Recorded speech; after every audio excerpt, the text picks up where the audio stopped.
টোটো চালকদের জন্য নয়া নিয়ম। বাস, অটো, ট্যাক্সির মতো টোটোরও রেজিস্ট্রেশন বাধ্যতামূলক করলো সরকার। রেজিস্ট্রেশনের পাশাপাশি দেওয়া হবে অস্থায়ী নাম্বার প্লেট।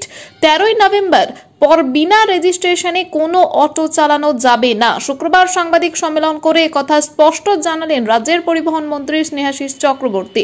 তিনি বলেন, আগামী 13ই অক্টোবর থেকে এই রেজিস্ট্রেশন প্রক্রিয়া শুরু হবে, চলবে 30শে নভেম্বর পর্যন্ত। রেজিস্ট্রেশন করালে টোটো চালক বা মালিকরা একটি অস্থায়ী এনরোলমেন্ট নম্বর পাবেন। তাতে কিউআর কোড থাকবে। সেই নম্বর প্লেট টোটোর গায়ে লাগিয়ে রাখা হবে। অনলাইনের মাধ্যমে এই রেজিস্ট্রেশনের জন্য আবেদন করতে হবে। খরচ হবে 1000 টাকা। রেজিস্ট্রেশন না করিয়ে আর টোটো চালানো যাবে না কোথাও। গোটা রাজ্যে ঠিক কত সংখ্যক টোটো বর্তমানে চলে তার কোনো হিসেব পরিবহন দপ্তরের কাছে নেই। তবে মনে করা হচ্ছে সংখ্যাটি প্রায় 15 লাখের কাছাকাছি। কিন্তু যে গতিতে সেই সংখ্যা আরো বাড়ছে, তাতে বিভিন্ন রাস্তায় যানজট তৈরি হচ্ছে।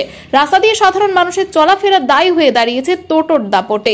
তাই টোটো নিয়ন্ত্রণে সরকারের তরফে নির্দিষ্ট গাইডলাইন আনা হচ্ছে। প্রথম ধাপে দেখা হবে কোথায় কত টোটো চলে, পরে টোটোর নির্দিষ্ট রুট বেঁধে দেওয়া হবে।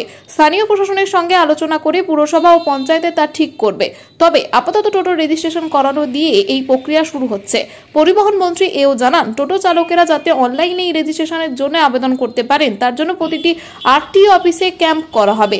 একই সঙ্গে বাংলা সহায়তা কেন্দ্রেও এই কাজ হবে। তবে মন্ত্রীর কথায় কারো জীবিকা যাতে ক্ষতিগ্রস্ত না হয়, সেদিকেই লক্ষ্য রেখে সরকার এই কাজ করবে বলে জানা গেছে।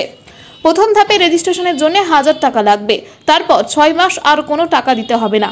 তবে টোটো চালাতে প্রতি মাসে 100 টাকা করে ফিস দিতে হবে। টোটোকে শৃঙ্খলায় আনার পাশাপাশি এর নির্দিষ্ট গাইডলাইন বেঁধে দিচ্ছে সরকার। সেখানে জানানো হয়েছে, জাতীয় এবং রাজ্য সড়কে কোনোভাবেই টোটো চলাচল করবে না।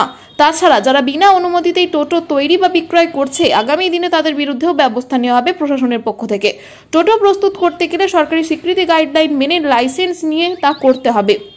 আপাতত কেন্দ্র স্বীকৃত 9টি সংস্থা থেকে 3 চাকার এই যান কিনতে হবে, যারা গাইডলাইন মেনে টোটো তৈরি করেন। তবে এখন যারা টোটো চালাচ্ছেন, তাদের আগামী দিনে নতুন অনুমোদিত ই-রিক্সা কিনে রেজিস্ট্রেশন করিয়ে নিতে হবে, অথবা তাদের বর্তমান টোটোগুলির কাঠামো স্বীকৃত মডেল পরিবর্তন করে নিতে হবে। এর পাশাপাশি মন্ত্রী এদিন জানিয়ে দেন, আগামী দিনে টোটো চালাতে গেলে নির্দিষ্ট পরীক্ষার মাধ্যমে ড্রাইভিং লাইসেন্স নিতে হবে চালকদের। প্রশাসন মনে করছে আগামী 30শে নভেম্বরের মধ্যেই রেজিস্ট্রেশনের আবেদন দেখেই বোঝা যাবে রাজ্যে মোট কত টোটো রয়েছে বর্তমানে। এ বিষয়ে দেখুন বিস্তারিত।